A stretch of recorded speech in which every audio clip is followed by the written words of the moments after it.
Welcome to the Slumber Trail.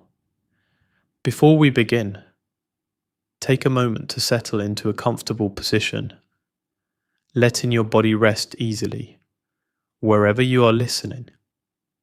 If your screen is still on, you may wish to lower the brightness now, or gently turn it face down, allowing the room to grow a little darker. There's nothing you need to do, nowhere you need to go. This time is just for rest. Let's take a slow breath together. Breathe in through your nose, slowly, gently, and then breathe out, softly, letting the breath fall away on its own. Once more, a quiet breath in, and an easy breath out. If it feels comfortable, allow your breathing to return to its natural rhythm, unforced and calm. With each breath, feel your shoulders soften, your jaw loosen, and the weight of the day begin to drift away. You don't need to stay awake for this story. If sleep comes early, that's perfectly fine. Simply listen, or let the words fade into the background as we begin tonight's gentle walk. John wakes on his 10th morning on the trail to the realization that today he might reach North Carolina. The border is close now, maybe 12 miles ahead. 12 miles and he'll have completed his first state. Will have walked the entire length of Georgia's portion of the Appalachian Trail. The thought brings a quiet excitement, a sense of accomplishment that surprises him with its intensity. It's just a state line, just an arbitrary boundary on a map. The forest doesn't change at borders, the mountains don't care about human geography, but still it means something. It's a marker, a milestone, a way of measuring progress on a journey that sometimes feels endless. He's at Plum Orchard Gap Shelter, where he spent the night listening to the wind move through the trees and the surprisingly loud sounds of mice investigating the shelter for dropped food. Now, in the early morning light, he packs his gear with the efficiency that's become second nature. Roll the sleeping bag just so. Deflate the pad. Stuff everything into the pack in the same order every time. The routine is comforting, requires no thought, allows his mind to wander ahead to the day's walking.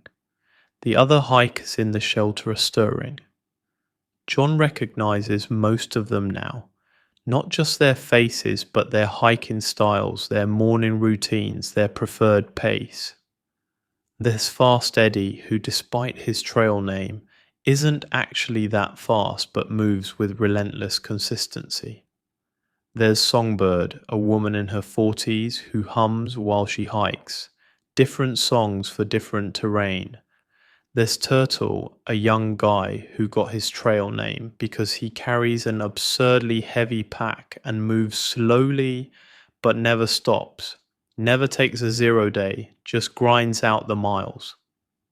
Trail names are part of the culture John is learning. Some people choose their own names before starting. Some earn them along the way through actions or accidents or personality quirks. John doesn't have a trail name yet. People just call him John.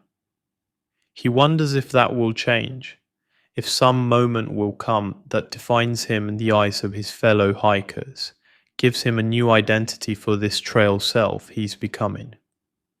He eats breakfast, instant oatmeal mixed with instant coffee, a combination that should be disgusting, but somehow works when you're burning thousands of calories a day, and shoulders his pack. The morning is cool, probably mid-50s, perfect hiking weather. The sky is clear, promising a beautiful day. The trail leads upward immediately. Of course it does. This is the pattern now. Shelter in a gap, trail climbing out of the gap. John's legs protest briefly, still cold and stiff from sleep, but they warm quickly.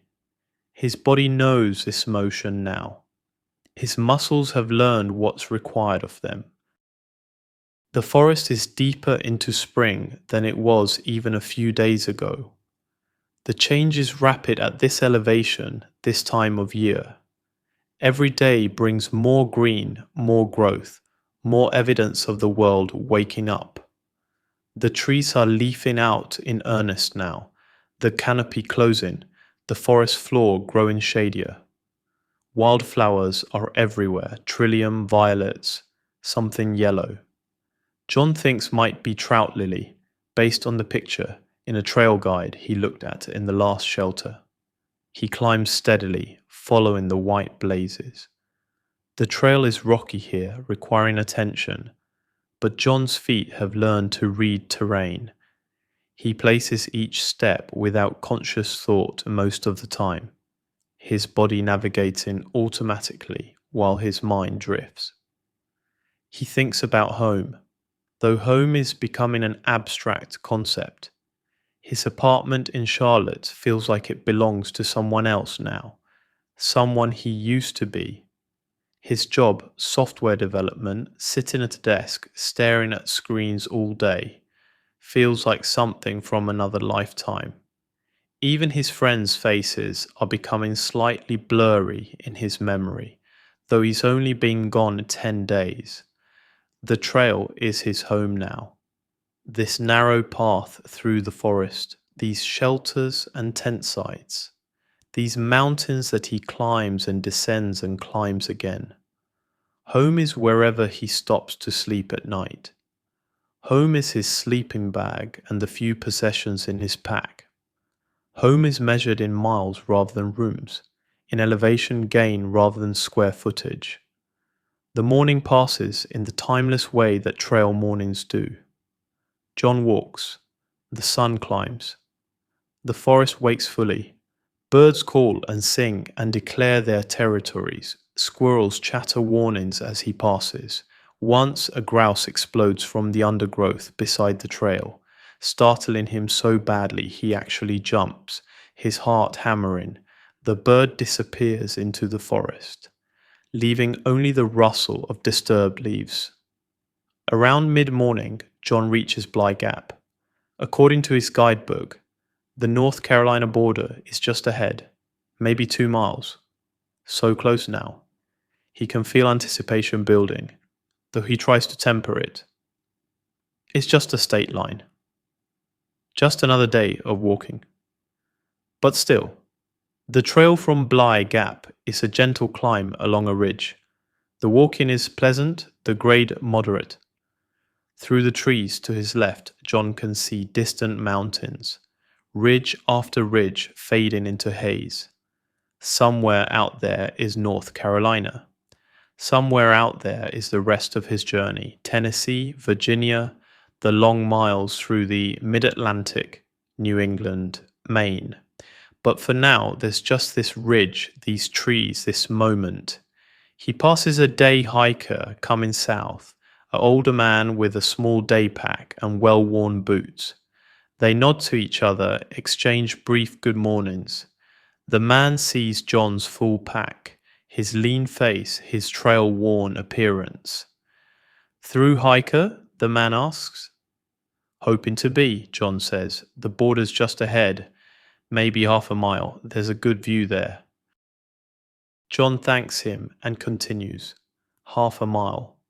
His pace quickens slightly, though he tries to check the impulse. No need to rush. The border isn't going anywhere. But his legs want to move faster anyway, want to reach this milestone, want to mark this accomplishment. The trail curves around the shoulder of a mountain, the ridge narrows, and then through the trees ahead, John sees other hikers gathered, sees day packs leaning against trees, sees people taking photos. The border. He reaches it and stops, taking it in. A simple wooden sign marks the boundary, Georgia, North Carolina. The Appalachian Trail crosses directly through it, the white blazes continuing north as if the border is no more significant than any other stretch of forest. But it is significant. At least to John, in this moment, it's deeply significant. He's walked 78 miles, from Springer Mountain to here, through rain and sun, through pain and joy, through moments of doubt and moments of deep contentment. 78 miles of Georgia mountains, and now they're behind him. Other hikers are at the border, celebrating their own crossings. John recognizes Songbird and Fast Eddie. There are also day hikers, families out for a morning walk to reach this landmark. Everyone is taking photos, posing with the sign, grinning at cameras. John waits his turn, then hands his phone to Fast Eddie. "Would you mind?" "Of course, man. Congrats on Georgia." John stands beside the sign, trying to smile naturally. He's never been comfortable in photos, but this moment deserves recording. Evidence that he was here, that he did this. Fast, Eddie takes several shots and hands the phone back. John looks at them. He looks different than he did in the photos at Springer Mountain. Thinner in the face already. More weathered. His eyes look different too, clearer somehow, more present. 10 days on the trail has changed him, is changing him still. He lingers at the border for a while, not ready to leave this moment just yet. He eats a snack, trail mix, and a granola bar, and drinks water. Other through hikers arrive, each one receiving congratulations from whoever's already there. It's a community celebration, everyone understanding what it means to reach this point, to have survived Georgia's steep terrain and unpredictable weather. Sarah arrives while John is still there. She sees him and grins, drops her pack, and comes over for a spontaneous hug. "We did it," she says. "We actually did it." John laughs, caught up in her enthusiasm. "One state down." "Only 13 to go," she says, but she's still grinning. They take photos together, John and Sarah and Fast Eddie and Songbird and several other hikers whose trail names John is still learning. A group photo of Georgia finishers, all of them muddy and tired and absolutely delighted with themselves. After 20 minutes, John reluctantly shoulders his pack. The border is behind him now. North Carolina awaits.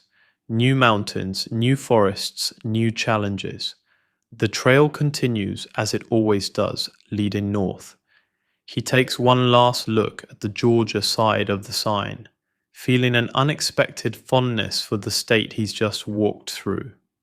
Georgia was hard.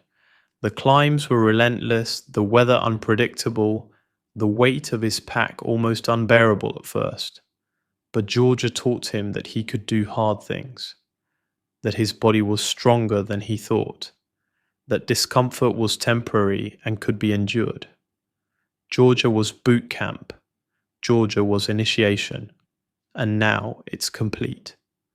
John turns north and takes his first steps into North Carolina. The forest looks the same. The trail looks the same. The mountains ahead look exactly like the mountains behind. But something feels different, lighter, like he's proven something to himself, crossed some invisible threshold that matters more than the visible one marked by the wooden sign. He's a through hiker now, not someone attempting a through hike, not someone hoping to complete it, but someone who's actually doing it.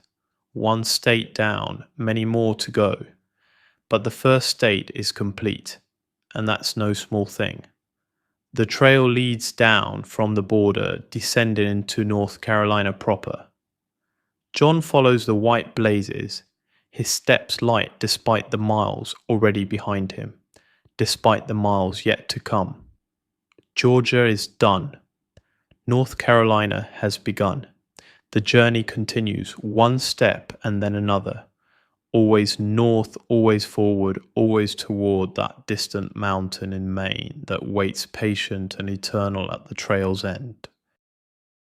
The descent into North Carolina is steep and rocky, requiring John's full attention. His trekking poles click against stones As he picks his way down, knees absorbing the impact, thighs burn in with the effort of controlled falling. This is the harder direction, he's learned. Climbing is honest work, hard but straightforward. Descending is deceptive, seems like it should be easier but punishes the body in different ways. The trail levels eventually, and John finds himself walking through a different kind of forest. Or maybe it's not different at all. Maybe it's just that crossing the border has made him more attentive, more aware of his surroundings. The trees are the same: oak, maple, poplar, pine. The undergrowth is familiar rhododendron and mountain laurel, but North Carolina feels like it should be different, and so it is, at least in his mind. He's aiming for Muskrat Creek Shelter, about 5 miles into North Carolina. A reasonable afternoon goal after this morning's border crossing. He's learned to break days into manageable chunks. Morning miles to a landmark, afternoon miles to shelter or campsite. Thinking about the whole day at once is overwhelming. Thinking about the next few miles is achievable. The trail follows a creek for a while, and John stops to filter water. The creek is clear and cold, running over smooth rocks worn by centuries of flow. He sits on a boulder while his filter does its work, listening to the water's constant voice. There's something deeply peaceful about moving water, something that quiets the mind without effort. A small salamander crawls across a wet rock near the creek's edge. It's brilliantly coloured, orange and black, like a tiny dragon. John watches it until it disappears into a crack between stones. Life is everywhere here, he's learning. Not just the obvious life, the birds and deer and squirrel, but the hidden life. Salamanders and newts, millipedes and beetles, fungi spreading their networks through the soil. The forest is crowded with being, with presence, with existence in countless forms. He continues north, following the creek upstream for a while before the trail climbs away from the water. The afternoon is warm now, properly warm. John is down to a t-shirt, and still sweat gathers at his temples, his lower back. But it's a good warmth, a spring warmth that speaks of life and growth rather than the oppressive heat that will come in summer. Wildflowers are abundant along this section. John has started trying to learn their names using a small guidebook he picked up at an outfitter. Trillium he knows now, white and purple varieties. Violets in several colours, something called bluets. Tiny pale blue flowers that grow in clusters. Jack in the pulpit with its strange hooded shape. Bloodroot, which he hasn't seen yet, but the book says should be blooming now. The names please him, give him a way to connect more deeply with what he's seeing. Not just purple flower, but dwarf iris. Not just white flower, but wild strawberry blossom. Each name is a small piece of knowledge, a way of being in relationship with the forest rather than just passing through it. Around mid-afternoon, John reaches Muskrat Creek Shelter. It's a newer shelter, well maintained, with a covered picnic area and a good spring nearby. Several hikers are already there, including Turtle, whose massive pack is leaning against the shelter like a small boulder. "John," Turtle calls out, "you made it to North Carolina." "Just barely," John says, lowering his pack with relief. That descent from the border was brutal. "Everything is brutal," Turtle says cheerfully. He's young, maybe 22, with a scraggly beard and perpetual smile. His pack must weigh 60 pounds. John has no idea how he carries it, but Turtle never complains, just grinds out the miles day after day. 2 other hikers are at the shelter, both section hikers rather than through hikers. They're doing a week-long trip, they explain, starting in Georgia and ending at Fontana Dam. They have fresh food, real bread, cheese, summer sausage, and they generously share some with John and Turtle. The fresh food is a revelation. John has been eating freeze-dried meals and bars and instant everything for 10 days, and the taste of real bread, real cheese, is almost overwhelming. His body responds with intense gratitude, craving the nutrients, the variety, the realness of unprocessed food. Enjoy it while you can, one of the section hikers says. Once you're deeper into the trail, towns get farther apart. Fresh food becomes precious. They talk about the trail ahead. Standing Indian Mountain is coming up, they say. At 5,498 feet, it's one of the highest points on the southern AT. The climb is significant, but the views from the top are supposed to be spectacular. How far to Standing Indian? John asks. About 7 miles from here. There's a shelter just past the summit. Carter Gap Shelter. John does the math. 7 more miles today would put him at 12 for the day, which is on the lower end of what he's been doing. But the climb to Standing Indian will be substantial, and there's no rush. He has all the time in the world, or at least 5 more months of it. I might push on, he says, if I'm feeling good after a rest here. He sets up his sleeping pad in a shady spot near the shelter and lies down for a brief rest. This is a new luxury he's allowing himself, the afternoon nap. Just 20 minutes or so, letting his body recover before deciding whether to continue or stop for the day. He doesn't quite sleep, just rest with his eyes closed, listening to the sounds of the shelter area. Other hikers coming and going, conversations about gear and miles and the trail ahead, the ever-present sound of wind in the trees, a woodpecker hammering somewhere close by. When he opens his eyes again, he feels refreshed. His legs are ready for more miles. The afternoon is still young. He decides to continue towards Standing Indian. He refills his water bottles, thanks the section hikers again for the food, and shoulders his pack. Turtle is staying at Muskrat Creek for the night, but he waves as John heads out. See you up the trail, Turtle says. See you up the trail, John echoes. It's the standard goodbye among through hikers. Not goodbye or see you later, but see you up the trail. Because everyone is going the same direction and paths will cross and recross for months, creating temporary companionships that dissolve and reform like clouds. The trail climbs steadily away from the shelter. John settles into his climbing rhythm. Shorter steps, steady breathing, frequent use of his trekking poles for leverage. Climb, breathe, climb, breathe. The rhythm is meditative, requires no thought, allows his mind to drift. He thinks about Standing Indian Mountain ahead. According to the guidebook, it's named from a Cherokee legend about a warrior who was turned to stone while keeping watch. John likes that the mountains have stories that indigenous people lived in and with these mountains for thousands of years before the trail existed, before the shelters and the white blazes and the through hikers. The forest here is beautiful. Mature hardwoods, their trunks massive, their canopy high overhead.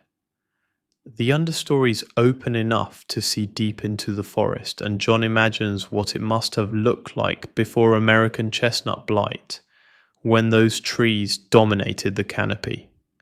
The forest must have been different then, darker, the chestnuts blocking more light with their dense foliage. But the forest adapted. Other species moved into the niches left by the chestnuts. Life continued. as it always does, finding new balances, new arrangements. The climb continues for miles. John's legs burn, his lungs work hard, but it's manageable. He's stronger than he was 10 days ago.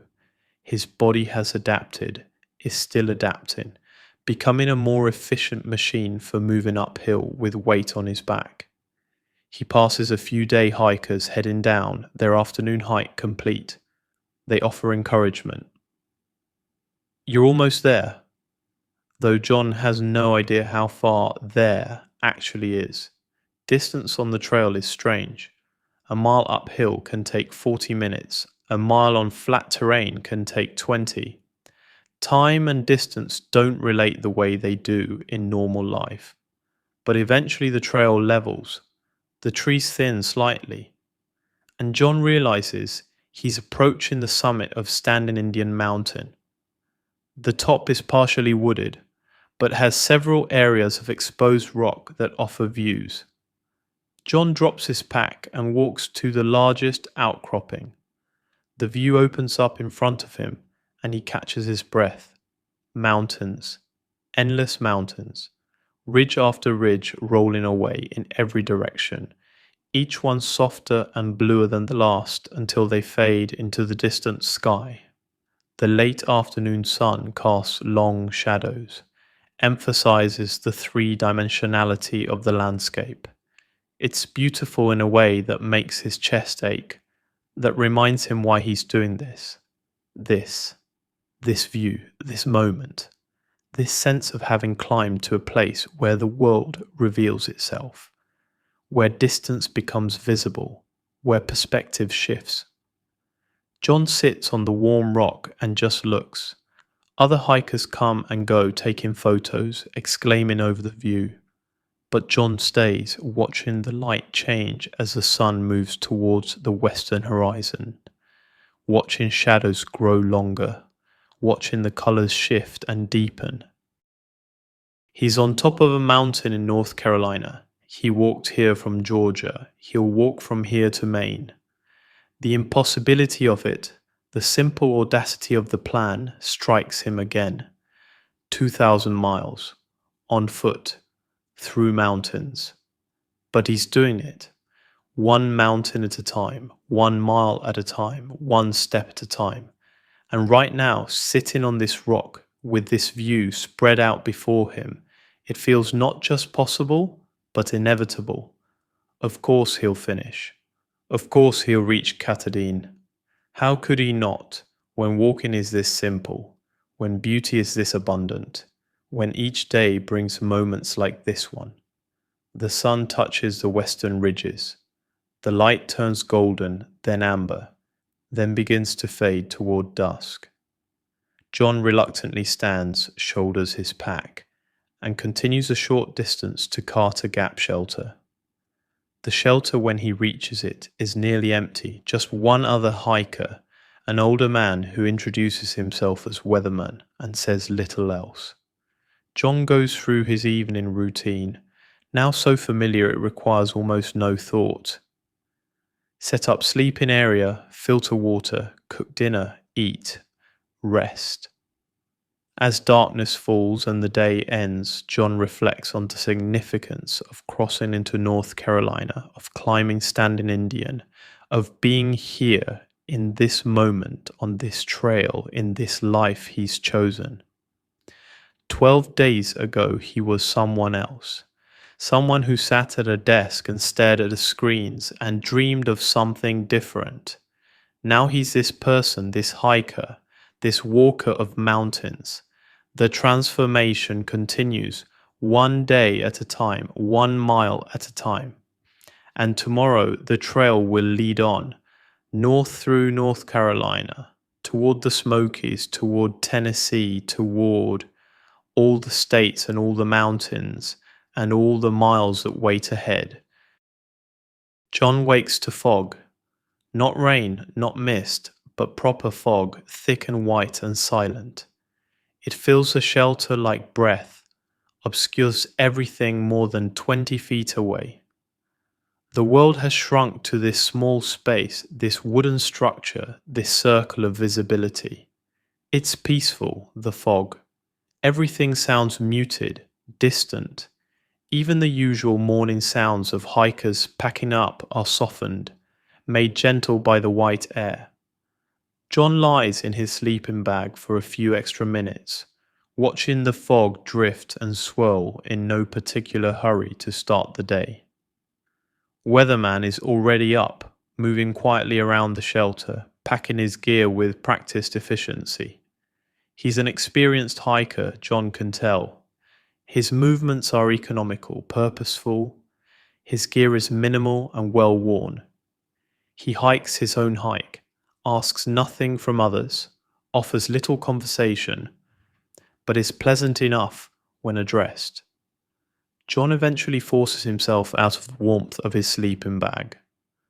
The morning air is cool, probably high 40s, and the fog adds a dampness that seeps through clothing. He dresses quickly, pulling on his layers, and sets about making breakfast. The fog begins to lift as the morning progresses, not clearing entirely, but thinning enough that the trail becomes visible again. John shoulders his pack and starts walking, Weatherman having left an hour earlier, moving at his steady, unhurried pace that somehow covers 25 miles a day. The trail descends from Carter Gap through rhododendron tunnels. The leaves are wet from the fog, and John's pants are soaked within minutes from brushing against the vegetation. But it doesn't bother him as much as it would have 2 weeks ago. Wet is just wet. It's a temporary condition, and his body will dry as he moves, as the day warms. He's learning acceptance, not just of discomfort, but of the trail's constant variability. Hot days and cold days, sunny and rainy, easy miles and brutal climbs, good shelters and mediocre ones, fellow hikers who become friends and others who remain strangers. All of it is part of the experience, all of it to be met with equanimity rather than resistance. The morning miles pass quietly. John is alone on the trail, no hikers visible ahead or behind. Just him and the forest and the white blazes appearing through the thinning fog. The solitude is profound but not lonely. There's a difference, he's learning. Loneliness is wanting connection and not having it. Solitude is being alone and being content with that aloneness. He stops at a small stream to filter water and eat a snack.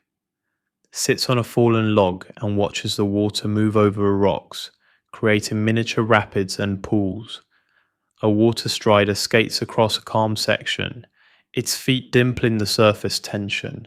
John watches it for several minutes, fascinated by its delicate movement, its perfect adaptation to its environment. Everything here is adapted. The trees growing toward light, the moss covering the north sides of trunks where moisture lingers, the ferns unfurling in the understory, the birds calling from the canopy. Everything has found its niche, its way of being in this place. John is adapting too, his body, obviously, stronger legs, tougher feet, leaner build, but also his mind. His thoughts are simpler now, more present. He thinks less about the past and future, more about this moment, this step, this breath. The constant mental chatter that characterized his old life has quieted to a murmur. He continues north, climbing out of the creek valley toward the next ridge. The fog has lifted now, though the sky remains overcast. The day is grey and soft, the light diffuse. Good hiking weather. Cool enough to avoid overheating, dry enough to avoid getting soaked. Around midday, John reaches Beach Gap and the side trail to Standing Indian Campground. Some hikers go down to the campground to resupply, but John has enough food to reach Franklin, the next town, in a few days. He continues on the main trail, following the ridgeline north. The afternoon brings a long, gradual descent toward Deep Gap. The trail here is well maintained, smooth, allowing John to fall into a rhythm where his mind can wander completely. His feet know what to do. His legs know the motion. He doesn't have to think about walking anymore, can just let his body do what it's learned to do while his consciousness drifts. He thinks about his friends back in Charlotte, wonders what they're doing right now. Working probably. Sitting in offices or meeting rooms, staring at computers, drinking bad coffee. The thought brings no sense of superiority, no self-satisfaction at having escaped. Just a gentle recognition that our lives and his life are different now, that the paths have diverged in ways that might be permanent. He'll go back eventually, of course. The trail ends in Maine. After that, there will be decisions to make, a life to rebuild or reimagine. But that's months away, might as well be years away. For now, there's only this: walking, eating, sleeping, repeating. The trail crosses several small streams during the descent. Each one is clear and cold, running fast over rocks. John stops at one to soak his feet, unlacing his boots and peeling off his socks. His feet are tough now, calloused, but they still ache after miles of walking. The cold water is shocking at first, then soothing. He sits with his feet in the stream for 10 minutes, wiggling his toes, letting the water work its magic. Another hiker appears while John is sitting there. A woman moving fast with a small pack. She nods in greeting. "How's the water?" she asks. "Perfect," John says, "almost too cold, but perfect." She laughs, drops her pack, and sits on a rock to unlace her own boots. "I'm Dash," she says. "Started at Springer a week before you, probably. Took a few 0 days in town, now I'm back at it." "John," he says, "no trail name yet." "It'll come," she says, "or it won't. Some people never get one. That's okay too." They sit in companionable silence, feet in the cold stream, enjoying the break.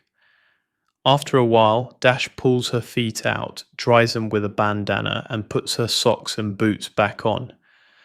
"See you up the trail," she says, and continues north at her quick pace. John stays a bit longer, then reluctantly pulls his feet from the water and dresses them again. His boots are damp inside from sweat and yesterday's wet vegetation, but they are his boots, molded to his feet now. He laces them snugly and stands, testing his weight. His feet feel refreshed, ready for more miles. The descent continues through the afternoon. John passes through different forest types as the elevation changes. Higher up, it was spruce and fir. Now he's in hardwoods again. Oak, hickory, maple. The understory changes too, different flowers at different elevations, different shrubs. He arrives at Deep Gap Shelter in late afternoon. It's an older shelter, well used but sturdy. Several hikers are already there, including Sarah, who he hasn't seen since the Georgia-North Carolina border. "John," she calls out, "I was wondering when you'd show up." They catch up over dinner. Sarah has been pushing bigger miles, averaging 17 or 18 a day. She wants to reach Fontana Dam before the weekend, wants to get into the Smokies while the weather is supposed to be good. "What about you?" she asks. "What's your plan?" John shrugs. "No real plan, just walking. Probably make it to Franklin in a couple days, resupply, then head toward Fontana." "The Smokies are supposed to be incredible," Sarah says. "I mean, they're supposed to be hard too, big climbs, but incredible." Other hikers join the conversation. Fast Eddie is there, and Songbird, and a few others whose faces John recognizes, but whose names he's still learning. They talk about the trail ahead, about weather forecasts, about town food they're craving. Someone has a bag of marshmallows and passes them around.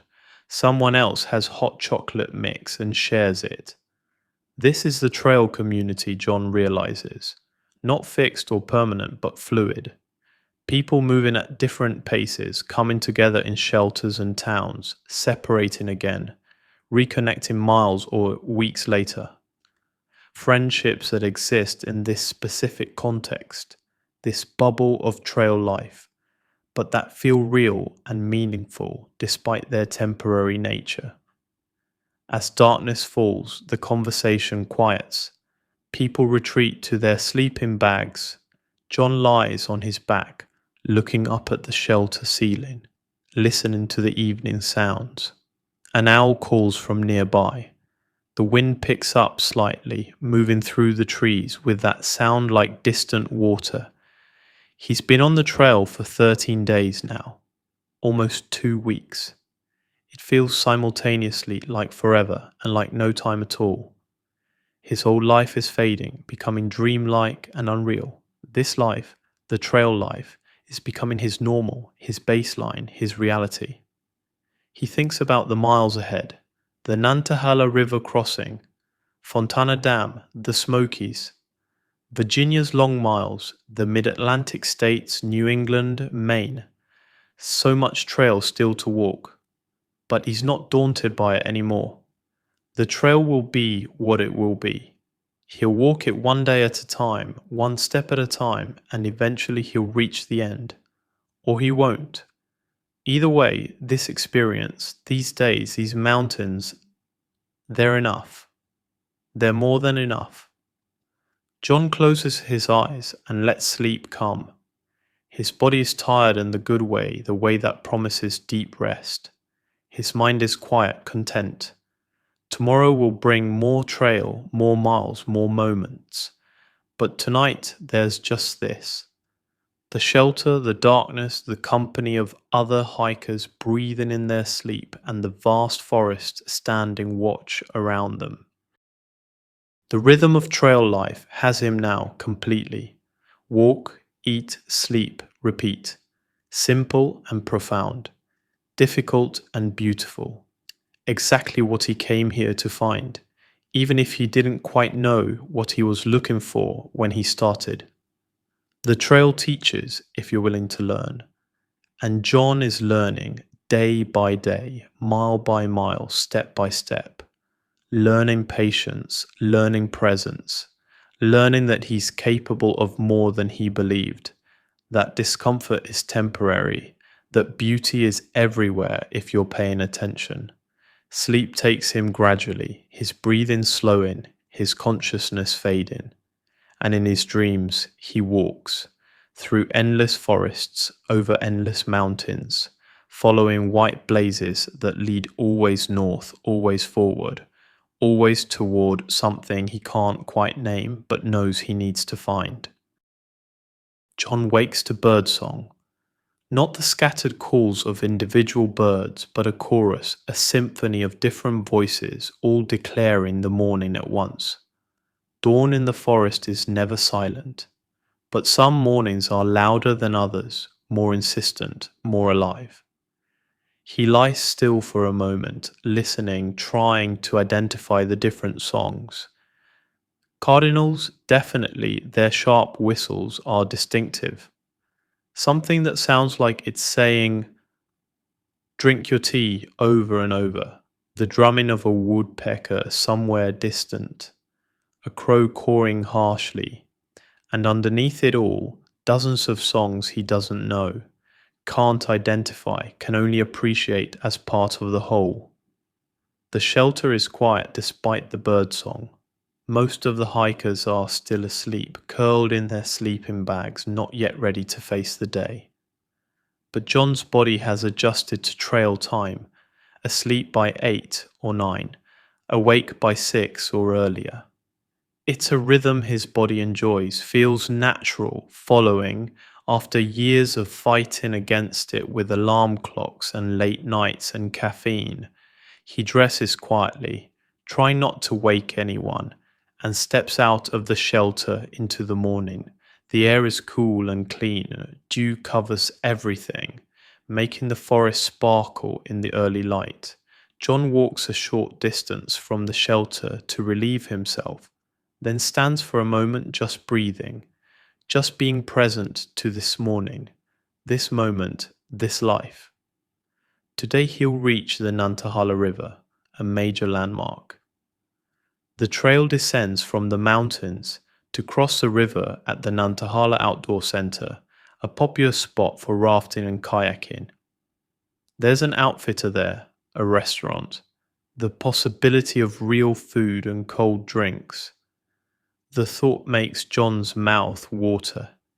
He's been on trail food for 2 weeks now, and while his body has adapted, the promise of a burger and fries, a milkshake, something fresh and hot and not freeze-dried, is powerfully motivating.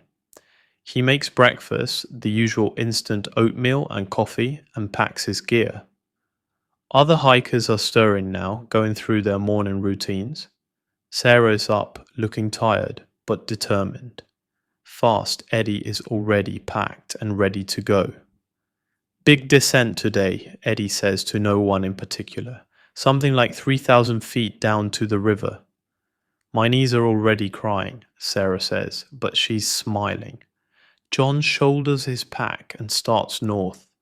The morning is beautiful, the kind of perfect spring day that makes everything feel possible. The sun filters through the new leaves, creating patterns of light and shadow on the trail. The temperature is ideal for hiking, cool enough to be comfortable, warm enough that he doesn't need extra layers. The trail climbs briefly, gaining a ridge, before beginning its long descent toward the Nantahala River.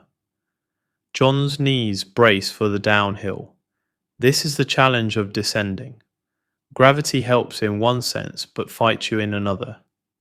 Each step is a small controlled fall, each impact absorbed by joints and muscles.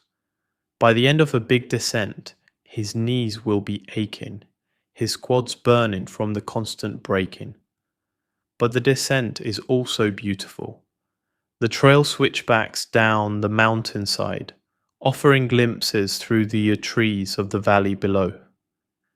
John can see the river in places, a silver ribbon winding through the green.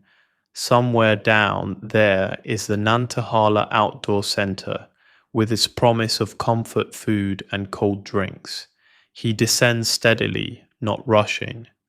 His trekking poles do most of the work, planted firmly with each step to take pressure off his knees. The rhythm is different from climbing, but still meditative. Plant poles, step down, plant poles, step down, over and over hundreds of times, thousands of times. Wildflowers line the trail in places. John has learned more names now. Fire pink, with its brilliant red blooms. Foam flower, white and delicate. Wild geranium, pale purple. The forest is a garden, though no one planted it. No one tends it. It tends itself, finds its own balance, creates its own beauty. An hour into the descent, John passes a day hiker coming up, a young woman struggling with the grade, her face red with effort. She sees John and stops, grateful for the excuse to rest. How much farther to the top? She asks, breathing hard. John tries to remember. Maybe another hour, hour and a half. It's a good climb. She groans. My friends said this would be fun. I should have stayed home. John smiles. It's worth it. The views from up there are great. I'll take your word for it, she says, but she continues up after catching her breath. John continues down. The morning warms. He stops once to remove his long-sleeved shirt, stuffing it into his pack. The descent seems endless, switchback after switchback, the river getting closer but never quite arriving. He thinks about the metaphor of it, the trail as life, or life as trail. You can see where you're going sometimes, but getting there takes longer than you expect. The path isn't straight, is never straight. You switch back, circle around obstacles, gain and lose elevation, and all you can do is keep walking. Trust that if you continue putting one foot in front of the other, you'll eventually arrive. Around noon, the trail finally reaches a river valley. The sound of the Nantahala grows loud, rushing water over rocks. The forest opens up, and then John sees it, the river, wide and fast, running clear over a rocky bed. And beyond the river, the Nantahala Outdoor Center, with its buildings and parking lot and the blessed promise of civilization. The trail crosses the river on a road bridge. John walks across, looking down at the water, at the rafts full of people in helmets and life jackets, at the kayakers navigating rapids. The rafters look cold and wet and happy, their shouts and laughter carrying over the water's roar. On the far side of the bridge, the trail leads directly past the NOC's restaurant. The smell of cooking food hits John like a physical force. Burgers, fries, something sweet baking. His stomach growls loudly. He's burning 4,000 or 5,000 calories a day walking. And his body is constantly hungry, constantly seeking fuel. He drops his pack outside the restaurant and goes in. The contrast with the forest is jarring. Bright lights, music playing, people everywhere, the noise and bustle of commerce. But John is hungry enough not to care. He orders a cheeseburger, fries, onion rings, a chocolate milkshake, and a side salad because some part of him remembers that vegetables are important. When the food arrives, he eats with single-minded focus. The burger is greasy and perfect. The fries are hot and salty. The milkshake is so thick it hurts his teeth. Everything tastes better than anything has ever tasted. He's heard this phenomenon described by other hikers, how food takes on an almost spiritual quality after weeks on the trail, how the simplest meals become profound experiences. He's halfway through his burger when Sarah walks in, drops her pack with a thud, and collapses into a chair at his table. "I'm dying," she announces. "That descent killed me. My knees are never going to work again." "Order food," John says. "Food helps." She does, and they eat mostly in silence, too focused on the act of consuming to bother with conversation. Other through hikers come and go, all of them wearing the same expression of desperate hunger and profound satisfaction. After eating, John goes to the outfitter to resupply. He buys enough food for the next section to Fontana Dam, about 5 days away. Freeze-dried dinners, instant oatmeal bars, trail mix, candy bars for quick energy, instant coffee, electrolyte powder. The same things he's been eating, but somehow shopping for them, choosing them feels like an event, like something significant. He also buys a new pair of socks, his old ones finally worn through at the heels, and a small bottle of ibuprofen, his knees definitely needing the help, and a candy bar that he eats immediately, standing in the checkout line. Outside, he finds a spot on the lawn near the river and reorganizes his pack, fitting in the new food, making sure everything is accessible. Other hikers are doing the same, the lawn dotted with backpacks and gear spread out on the grass. Dash appears, her small pack barely looking any fuller despite her resupply. She sees John and waves, comes over. "You staying here tonight?" she asks. "They have a bunkhouse, hot showers, real beds." John is tempted. The thought of a hot shower, of sleeping in a bed instead of on a wooden platform, is appealing. But he also wants to keep moving, wants to put more miles in before dark. "I think I'll push on," he says, "maybe get another 5 or 6 miles before stopping." "Same," Dash says. can't get too comfortable in town, too easy to stay. They end up hiking out together along with Fast Eddie and a few other hikers John recognizes. The trail climbs immediately from the knock. Of course it does. Gaining back some of the elevation they all worked so hard to lose this morning. But John's legs feel stronger after the rest and the food. The climb is hard but manageable. The afternoon is warm but not hot. The miles pass pleasantly, conversation flowing easily among the group of hikers. They're a bubble, John realizes, a group moving at roughly the same pace, stopping at the same shelters, reaching the same towns at the same time. The bubble will spread out and compress and reform throughout the journey, but for now they're together, a temporary community of shared purpose. Around 6 in the evening, they reach Sassafras Gap Shelter. It's a good shelter, clean and roomy, with a reliable spring nearby. The group claims spaces, goes through evening routines. Someone builds a small fire. Someone else shares chocolate they bought at the nose. John sits on a log near the fire as darkness falls, feeling deeply satisfied. It was a good day. Big descent, real food, good miles, pleasant company. This is trail life at its best. Challenges met, small pleasures savoured, progress made. The fire crackles and pops, stars begin to appear overhead. Someone plays a harmonica softly. The conversation's quiet as tiredness sets in. John eventually retreats to his sleeping bag, his body tired but his spirit content. Tomorrow will bring more miles toward Fontana Dam, toward the Smokies, toward the long journey north. But tonight there's just this. Good food in his belly, comfortable shelter, friends nearby, and the deep satisfaction of another day walked. Another piece of the trail completed.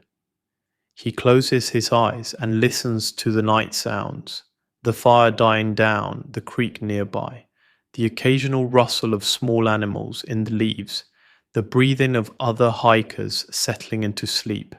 The Nantahala is behind him now. The Smokies wait ahead. And in between there's just this. One night, one rest, one opportunity to let his body recover before starting again tomorrow. The trail continues, it always continues. North, through the mountains, through all weather, through all seasons, patient and eternal.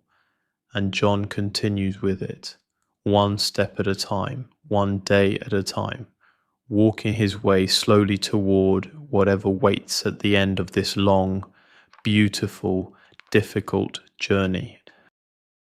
John wakes to the sound of rain on the shelter roof.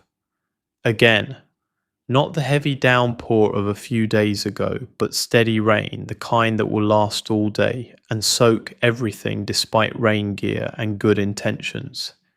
He lies in his sleeping bag, listening to it, gathering the motivation to face a wet day. Around him, other hikers are doing the same. No one is eager to get up, to pack wet gear, to start walking in the rain. But eventually, one by one, they do. Because staying in the shelter won't get them any closer to their goals. Because the trail doesn't stop for rain. Because this is what they signed up for, even if they didn't fully understand that when they started. John packs his gear, protecting what he can in waterproof stuff, sacks. His sleeping bag goes in first, sealed tight. Then his spare clothes, his electronics, anything that needs to stay dry.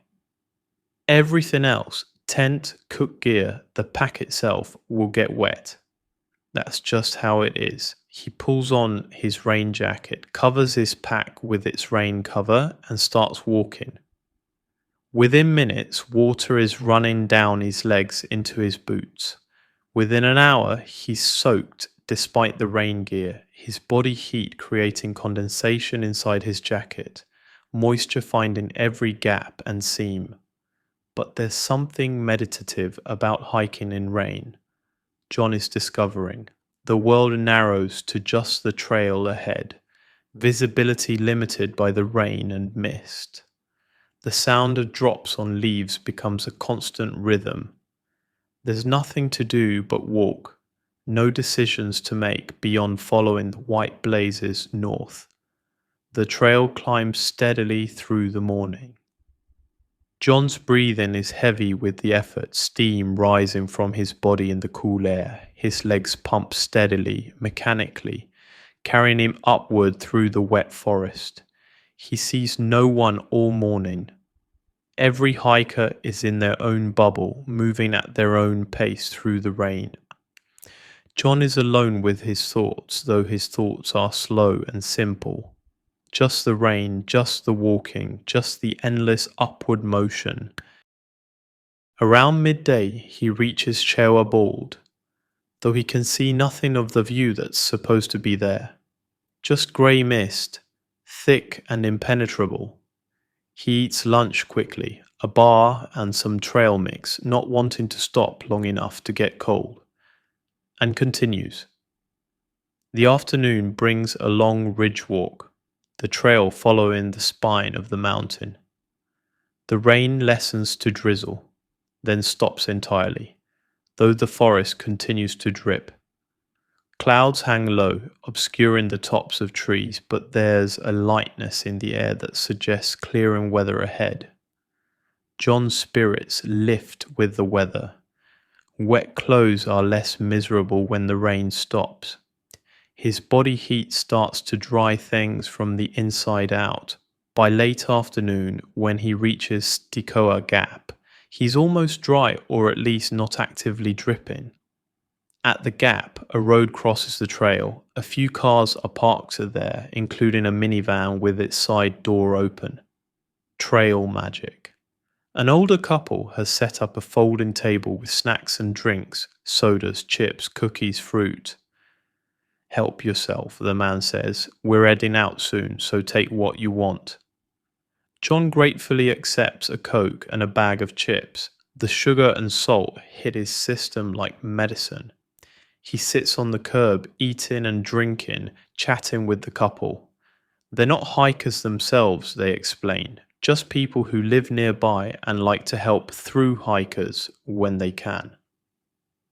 How far to Fontana, John asks. From here, about 30 miles. Most people do it in 2 days, some do it in 3. John does the math. 2 15-mile days would get him to Fontana Dam by tomorrow evening. That's ambitious for him, but doable, and the promise of Fontana is motivating. The dam marks the entrance to the Smoky Mountains, and there's a shelter there, Fontana Hilton. It's called, ironically, supposedly the nicest shelter on the entire trail. Thanks for the magic, John says, standing and shouldering his pack. Good luck, the woman says. Stay safe out there. John continues north, energized by the calories and the kindness. The trail climbs again. It always climbs. But he's feeling strong. The afternoon miles pass quickly. He reaches Cable Gap shelter as evening approaches. Several hikers are already there, including Weatherman, who John hasn't seen since Carter Gap several days ago. Weatherman nods in greeting but says nothing, already settled into his evening routine. Sarah arrives shortly after John, looking exhausted. I am so ready for Fontana, she says, dropping her pack with a groan. A real shower, real food, maybe a 0 day. How far did you come today? John asks. 16 miles, trying to make it to Fontana tomorrow.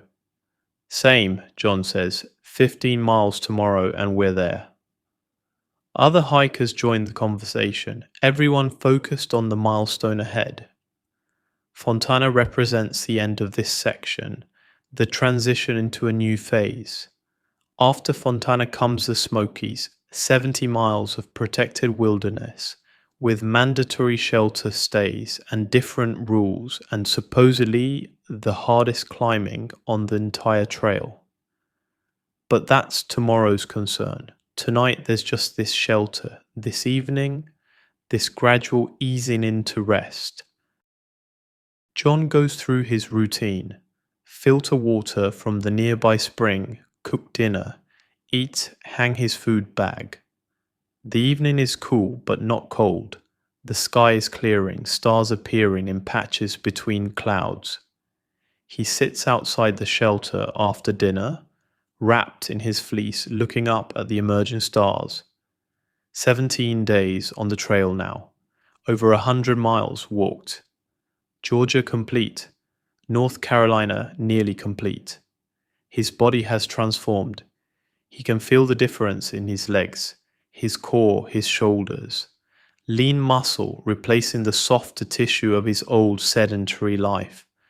But the bigger changes are internal, harder to quantify. The way his mind has quieted, the way he can sit in silence and not feel restless, the way he's learned to be present to each moment rather than always thinking ahead or behind. The trail is teaching him things that have nothing to do with hiking, everything to do with being human. A shooting star scratches across the sky, then another. John watches for more, patient, attentive. The Milky Way is visible now, that river of stars overhead. He tries to comprehend the distances involved, the light years, the billions of stars. It's too much for his mind to hold, but he can appreciate it anyway, can feel himself part of something vast and ancient and ongoing. Inside the shelter, hikers are settling into their sleeping bags. John eventually joins them, tired but content. Tomorrow will bring the final push to Fontana, then the Smokies, then Tennessee, then all the miles beyond. But tonight, there's just this: stars overhead, shelter around him, the company of fellow travelers, and the deep satisfaction of another day completed, another section of trail walked. His body aches in the familiar way. His sleeping pad feels like luxury. His sleeping bag wraps him in warmth. The forest breathes around the shelter, settling into its own night routines. Somewhere an owl calls, somewhere a small animal rustles through leaves. Somewhere water flows over rocks, constant and eternal. John's breathing slows, his thoughts drift. Sleep approaches like an old friend, welcome and expected. Tomorrow Fontana, tomorrow the gateway to the Smokies, tomorrow new challenges and new beauty. But tonight, just rest, just this moment, just the peaceful ending of another day on the trail. Another day of walking north toward whatever waits at the end of this long journey through the mountains. John wakes to sunlight and the sound of excited voices. The sky is clear, brilliantly clear after yesterday's rain. It's going to be a beautiful day for the push to Fontana. The shelter empties quickly, hikers eager to reach the milestone. John packs efficiently, eats his breakfast standing up and starts walking by 7. 15 miles to go. At his usual pace, that means 7 or 8 hours of walking. He should reach Fontana by mid-afternoon. The trail is muddy from yesterday's rain, but the morning is glorious. Everything sparkles with moisture. The new leaves glow green in the sunlight. Birds are singing their territories, their joy, their simple existence. John's spirits are high as he climbs out of Cable Gap. The miles pass quickly. John is in that flow state where walking requires no thought, where his body knows what to do, and his mind can simply drift. He thinks about the Smokies ahead. 70 miles of wilderness, the most remote section he's walked so far. Mandatory shelter stays, meaning he can't camp wherever he wants. Permits required. Rules and regulations in a national park rather than the more relaxed national forest lands he's been walking through. But also incredible beauty.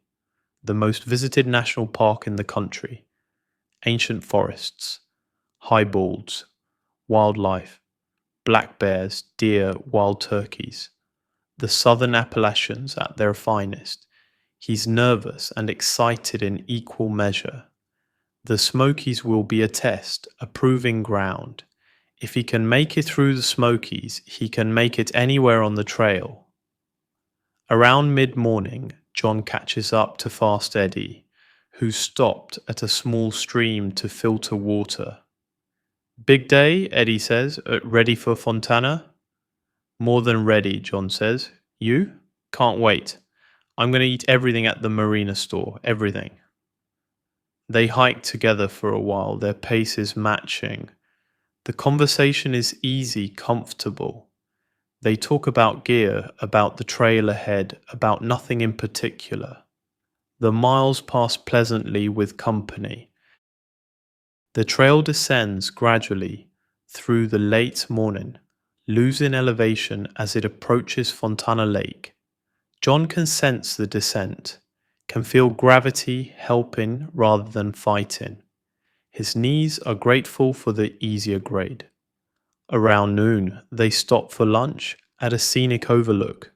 Through the trees, John can see water, Fontana Lake, massive and blue, and in the distance, barely visible, the dam itself. "That's a big dam," Eddie says, and they both laugh at the obvious joke. After lunch, they continue together. The trail follows the lake shore for several miles, offering glimpses of water through the trees. John can see boats on the lake, people fishing and cruising. The sight of recreation, of people doing things just for pleasure rather than necessity, feels strange after weeks in the woods. The afternoon is warm, properly warm. John is down to a t-shirt, sweating despite the moderate terrain, but it's good sweat, earned sweat. He's walking to Fontana Dam. He's almost there. The trail finally leaves the lake shore and climbs slightly. Then through the trees, John sees buildings, actual buildings, the Fontana Marina with its store and restaurant. And beyond that, the famous Fontana Dam shelter, the Fontana Hilton. They've made it. John and Eddie walk into the shelter area and drop their packs with simultaneous groans of relief. The shelter is indeed impressive. A long wooden structure with clean sleeping platforms, a covered picnic area, and most importantly, real bathrooms with flush toilets and running water. Other hikers are already there, celebrating their arrival. Sarah is there, looking happy and relaxed. Dash is there, her tiny pack barely visible compared to everyone else's. Songbird is there, humming to herself while she organizes her gear. The trail family is gathering at this major milestone. "First order of business," Eddie announces, shower. Second order of business, food. Third order of business, more food. The showers are in a building near the shelter. John waits his turn, then steps into the hot water with a sense of profound gratitude. 3 weeks of dirt and sweat and trail grime wash away. He stays under the hot water for longer than necessary, just enjoying the luxury of being truly clean. After showering, he walks to the marina store. It's small but well stocked, with the essentials, food, drinks, basic supplies. John buys a sandwich, chips, a pint of ice cream, and several cold sodas. He sits on the porch eating and drinking, watching the lake, feeling utterly content. Other hikers come and go, everyone buying food, everyone eating with the single-minded focus of people who've been burning thousands of calories a day. The porch becomes an impromptu gathering space, hikers comparing notes on the trail behind and the Smokies ahead. "I heard the climb out of Fontana is brutal," someone says. "Everything I've heard about the Smokies is brutal," someone else responds, "but also amazing." John listens more than he talks, taking it all in. The excitement is contagious. Everyone here has walked roughly the same distance, endured the same challenges, earned this moment of rest, and everyone is looking ahead to the next challenge, the next section, the next stage. As evening approaches, John returns to the shelter. He's decided to take a 0 day tomorrow, a full day of rest with no hiking. His body needs it, and he wants to be fresh for entering the Smokies. Several other hikers are doing the same, creating an impromptu rest day community. He sets up his sleeping area in the Fontana Hilton, claims one of the clean platforms.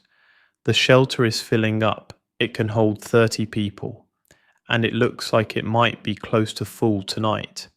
But it doesn't feel crowded. It feels communal, celebratory. As darkness falls, someone builds a fire in the fire ring outside the shelter. Hikers gather around it, sharing food, telling stories, playing music. Someone has a guitar, someone else has a harmonica. The music is simple but beautiful, echoing across the water. John sits on a log near the fire, wrapped in his fleece, listening. He thinks about how far he's come. Not just the miles, though that's significant, 140 miles or so from Springer to here, but the internal distance. The person who started at Springer Mountain 3 weeks ago feels like a different person than who he is now. That person was nervous, uncertain, carrying too much gear and too many doubts. This person, the one sitting by the fire at Fontana Dam, is stronger, leaner, more confident. This person knows he can walk 15 miles in a day, knows he can handle rain and cold and tired legs, knows he belongs on this trail, in this community, on this journey. The fire crackles and pops, stars emerge overhead, the conversation flows around him. Trail talk, always trail talk. Gear and miles and shelters and towns, the shared language of through hikers, the common experience binding them together despite their different backgrounds, different lives waiting for them off the trail. Sarah sits down next to John. You taking a 0 tomorrow? Yeah, you? Yeah, figure I'll wash all my clothes, organize my gear, eat a lot of food, get ready for the Smokies. Sounds perfect, John says. They sit in comfortable silence, watching the fire. After a while, Sarah speaks again. Do you think about finishing? Like actually reaching Katahdin? John considers. Sometimes, but it feels so far away, so impossible, that I can't really hold it in my mind. Mostly I just think about the next section, getting through the Smokies, making it to Virginia. Same, Sarah says. It's too big to think about all at once. One day at a time, John says. It's become his mantra, his way of managing the enormity of the undertaking. One day at a time, Sarah echoes. The fire burns lower. People begin drifting toward the shelter, toward their sleeping bags. John stays a bit longer, not quite ready to let go of the day. Tomorrow he'll rest. The day after, he'll enter the Smokies. But tonight, he's here, at Fontana Dam, having completed another section of trail. He thinks about the dam itself, massive and concrete, holding back millions of gallons of water. It was built during the World War II, part of the Tennessee Valley Authority's push to bring electricity to the region. Workers lived in a town that was eventually flooded when the dam was completed. History layered on history, change upon change, all of it part of the story of these mountains. And now he's part of that story too, in his small way. Another hiker passing through, another person seeking something in these ancient mountains. One of thousands who walk this trail each year. One of millions who found meaning in wild places. John finally stands and walks to the shelter. Most hikers are already in their sleeping bags, the shelter quiet except for the occasional rustle of someone shifting position. John climbs onto his platform, slides into his sleeping bag, and lies on his back looking at the shelter ceiling. He made it to Fontana. 3 weeks on the trail, and he made it to this significant milestone. Georgia is complete. Most of North Carolina is complete. The Smokies wait ahead, then Tennessee, then the long miles of Virginia, then everything beyond. But he doesn't need to think about all of that tonight. Tonight there's just this: a comfortable shelter, a clean body, a full belly, the company of fellow hikers, and the deep satisfaction of goals met and challenges overcome. His body is tired but strong. His mind is quiet but alert. His spirit is content, settled, at peace with this life he's chosen, this journey he's undertaking. Outside, the night settles over Fontana Lake. The water reflects stars. The mountains stand dark against the sky.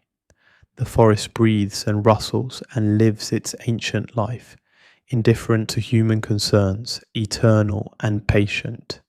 And John sleeps, the Fontana Hilton living up to its ironic name, comfortable and dry and safe.